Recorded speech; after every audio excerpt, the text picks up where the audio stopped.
Today I want to talk about arranging and mixing multiple guitar tracks.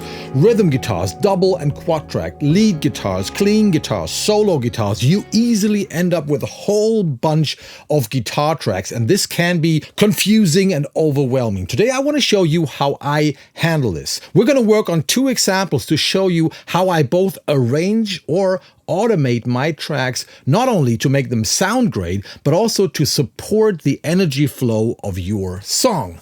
Let's go.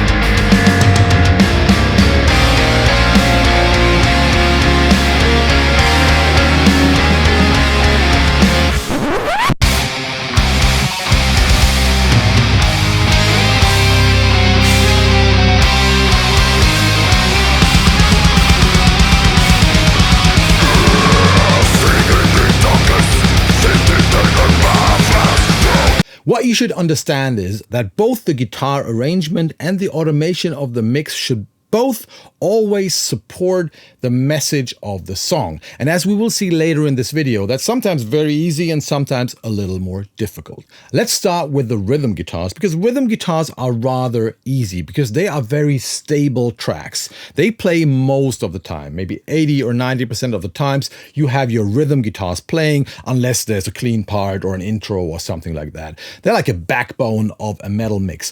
Of course, they need some automation here and there, and we will get to that later, especially when the lead guitars come in, but they are very stable tracks in comparison. And once you have found a guitar tone that works, it's quite easy. The problems start once the lead guitars come in. The problem is they come and go, and they easily introduce a lot of chaos. There are two things happening when a lead guitar comes in on a certain part. One thing is obvious. Of course, it introduces a certain melody because the composer wanted this melody to be on that part. That's easy. But what's also happening is that the lead guitar track will add a certain energy to that part. We'll make that part louder, we'll make it sound bigger, which can be a good thing in a good arrangement, or maybe a bad thing that needs to be compensated by automation. Lead guitars can also add another third dimension because they usually have a little delay and reverb compared to the rather dry sounding rhythm guitars. So what you want is the lead guitars not only to introduce a certain melody or harmony or octave, you also want them to support the song, to support the part. The best example is a chorus. You typically want a chorus of a song to be as big and wide and deep as possible, right? So this is the right part to add a lot of additional tracks, because here it supports the message of the song. That's what you want. And if you do this right, the song almost mixes itself. You don't need a lot of automation because the chorus just automatically gets bigger. And then maybe on a clean part, on a middle part, on a verse where you want things to be a little more narrow, a little smaller, a little more quiet, you should not add a bunch of extra tracks because that's going to fight the energy of the song in those moments. And that leads me to the first example. This is a song that I arranged, and here I tried to use the lead guitars or the guitar arrangement to always support the energy level that every part needs. And that is simply because I'm lazy. I don't want to do a lot of automation in the mix if I don't have to. So why don't arrange something from the start so it kind of mixes itself? So this is a pretty melodic metal song that I recently recorded for the MetalCon convention. This is the demo version with programmed drums. In the meantime, Nolly and Krim actually recorded drums for this song. Stay tuned, you will hear more about this on this channel. But this is the demo version. So in dark green, you can see that I have 4 rhythm guitars, and this part here is maybe the typical arrangement of drums, bass, and rhythm guitars. Let's have a listen.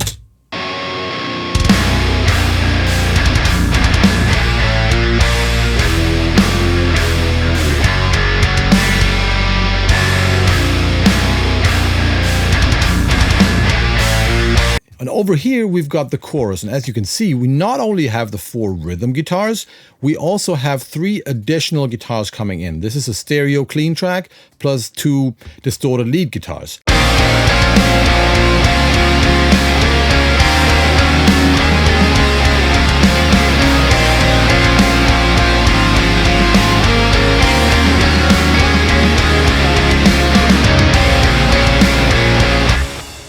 obviously this sounds louder and wider and deeper. Why? Yes, because I added those tracks here. If we go back to the middle part, it sounds rather flat in comparison. But it's a brutal part, you know, it's not supposed to sound deep and wide, like this.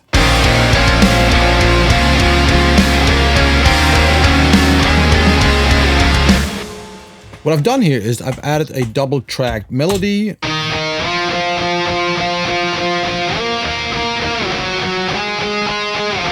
And a stereo clean guitar with a delay.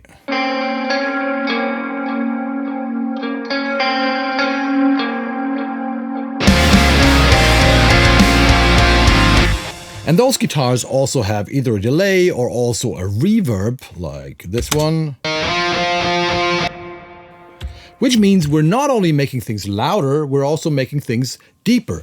And the important thing is, I don't need any automation here. Both tracks sound cool, I don't have to touch them, and just by arranging them correctly, they will work in the mix.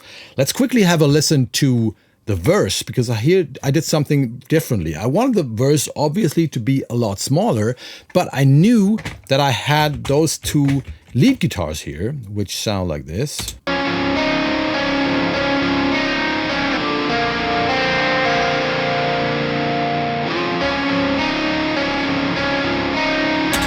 So it was kind of based on a lead guitar with a lot of reverb. And what I did here is I actually reduced the rhythm guitars. And as you can see it here, I'm only using one rhythm guitar that is panned to, 55% only.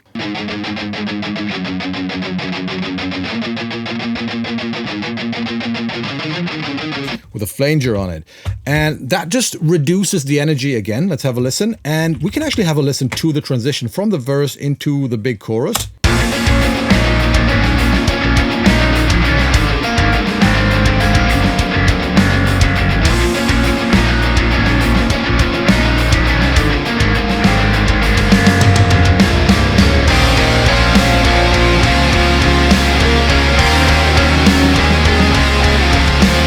And once again, things are just naturally getting louder, opening up, getting wider and deeper. It just works. And this is how I like to arrange my songs. Again, because I'm lazy, okay? No automation, I think, at all so far. So this was an ideal example. But as we all know, life is not always ideal. So let me give you another example of a great song that also turned out really cool sounding, but that was a lot more work because I was fighting the guitar arrangement a little more. Let's have a look. And this is a song that I recently mixed from a melodic death metal band called Fragments of Unbecoming. And the record was just released like 2 weeks ago. Thanks to the guys for letting me use the tracks for this video. And the album even hit the German album charts. And if you are into melodic death metal, please check out this record. There's a link below. Fantastic album. Let's just have a quick listen to this song. This is the title track called Dawnbringer.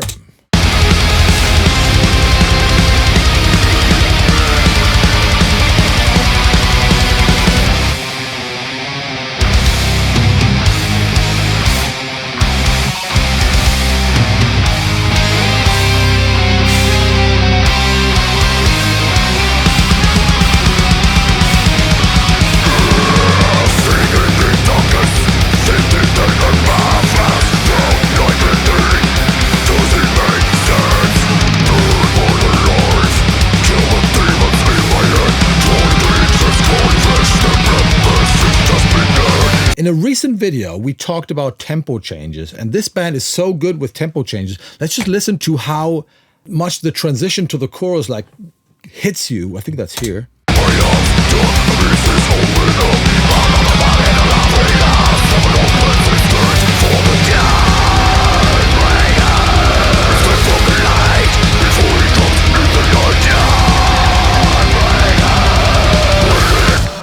That's how you do tempo changes. Really cool. Okay, so let's have a look at the guitars. We've got 4 rhythm guitars again, and then we've got a whole bunch of lead guitars down here. Let's have a quick look at the rhythm guitars. I want to talk about the tone for a minute. And this is melodic death metal. And that is difficult because you can't have like an extremely brutal and scooped guitar tone because then the melodies won't sound cool. but you also want to sound as evil as possible because it's death metal, right? So it's some kind of compromise. And what I do very often is, especially if I have two pairs of rhythm guitars, is that I blend two different tones. One more vocal and full sounding tone, and another one that is a little more grindy. So let's have a listen. This is tone number 1.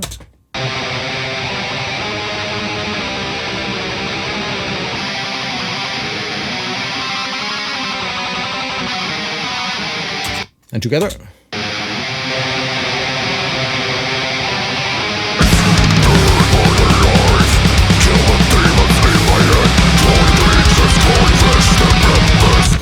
So it's some kind of best of both worlds approach, and I can control the balance between like an evil grind and a rather nice sounding vocal kind of thing, right? If that makes sense. Okay, those are the rhythm guitars. And down here we've got a whole bunch of different lead guitars in light green. And you know, I recorded the drums for this album, and I reamped the guitars and I mixed the album, but I did not record the guitars. That had nothing to do with the arrangement. And as much as I love all those melodies, sometimes it was tough. I can tell that whoever arranged this, I guess the guitarists, they had a lot of things in mind, but not making my life easy as a mixing engineer. So you can see here there's a lot of automation in the rhythm guitars, and there's also some automation in the lead guitars. If we have a look at these lead guitars, there's like one here in the beginning that is in mono, panned to the center. Then we have the first pair left and right, but only panned like 28% left and right. This one here is wider at 70%. This one here is only 45%. So I can just move the files to different tracks and see where they sit best in the mix. And I always use like clip automation. You can see it here, this white bar. And you see this one is 1 dB quieter, and then I just pull them up or down a little bit. This one 3 dB quieter, this one 3 dB quieter, and so on. And I always do this by ear. I just take one part here and fiddle around with it a little bit. And you can see here, for example, I have one guitar on the left and on the right, lead guitars. Let's have a listen.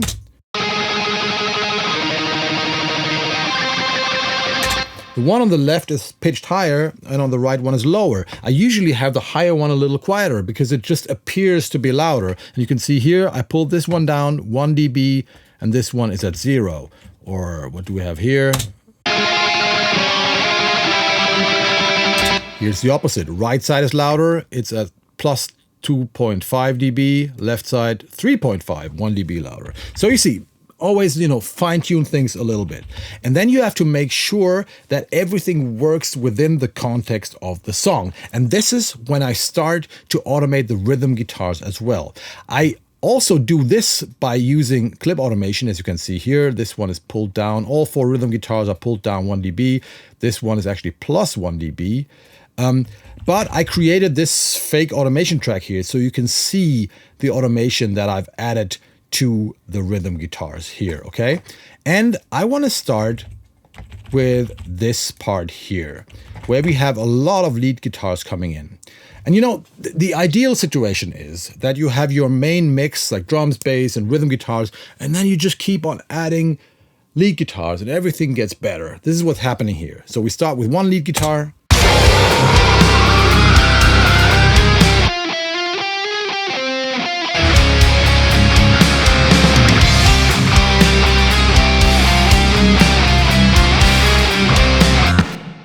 And then we have 4 additional lead guitars coming in here, and it just keeps on getting better.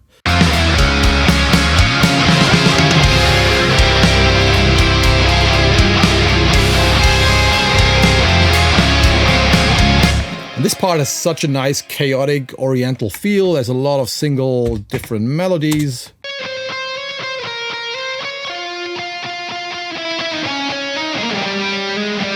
All playing together. And it just adds up and gets bigger and bigger, just like the chorus in the song before. But you know, at some point, you kind of hit the roof and you got to find a way out. You can't just get bigger and bigger.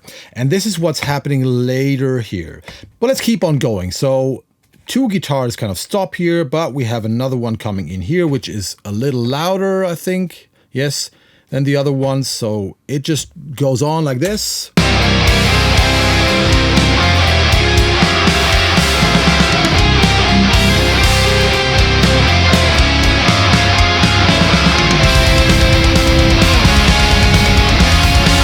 Nice tempo change again. And this is where the trouble starts. Now we have a new riff. And again, 4 lead guitars playing. And they are about to stop here. And then we just fall into a hole where we just have the rhythm guitars. And look how I had to compensate this. So I already pulled down the rhythm guitars here by a dB or 1.5 dB or something, you know, secretly. And then I boosted them here. So we have a 2 dB or 2.5 dB jump here. You will clearly hear that difference. But this is to compensate our lead guitars, which are disappearing here in the middle of the riff. Have a listen.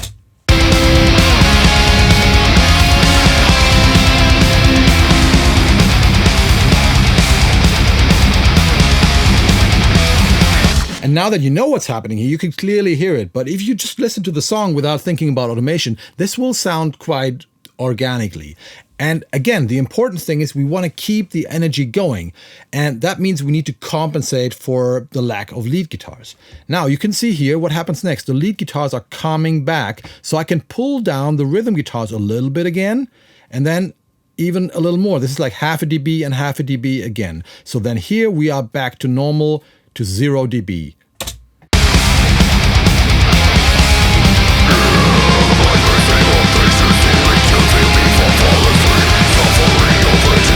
And the vocals also help us because they also push some energy into the mix.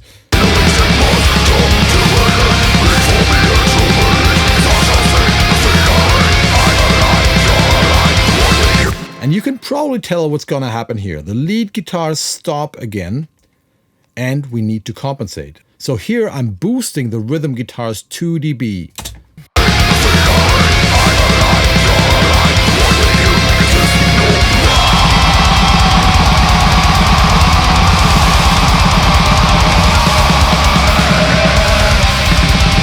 If I don't do that, it kind of falls down a little bit and just sounds less exciting. So we need that power coming from the rhythm guitars.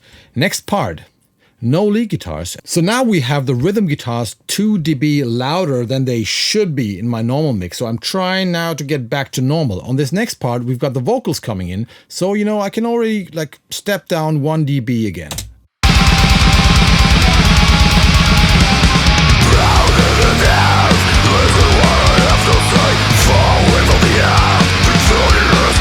And you're not going to hear that because you're going to focus on the vocals. But you know what's interesting? Actually, we've got this exact same part.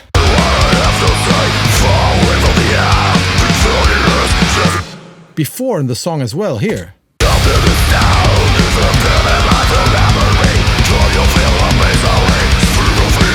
And I do have the guitars 1 dB louder later here compared to here. I actually think it sounds better here with the guitars at 0 dB.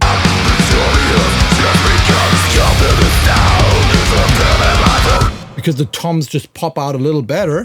So it actually sounds worse here. Guitars are a little bit too loud, but I don't care because it helps the energy flow of the song, right? So sometimes you have to make these compromises. And then when the lead guitars come in again, you can see that here, we're going from 1 dB of boost down to 0.5 dB and then down to 0 again.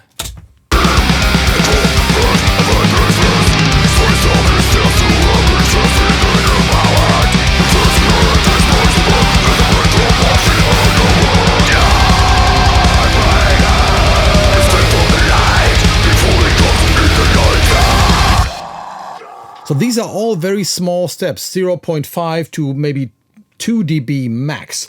And the whole idea is to focus on the energy of the song and to keep things exciting, depending on the arrangement. So I don't want anyone to hear these automation moves. I just want this to sound organic and constantly energetic and aggressive. That's the whole idea. And I think if you listen to this song, you don't think about automation. You just think about cool riffs and cool melodic death metal, hopefully.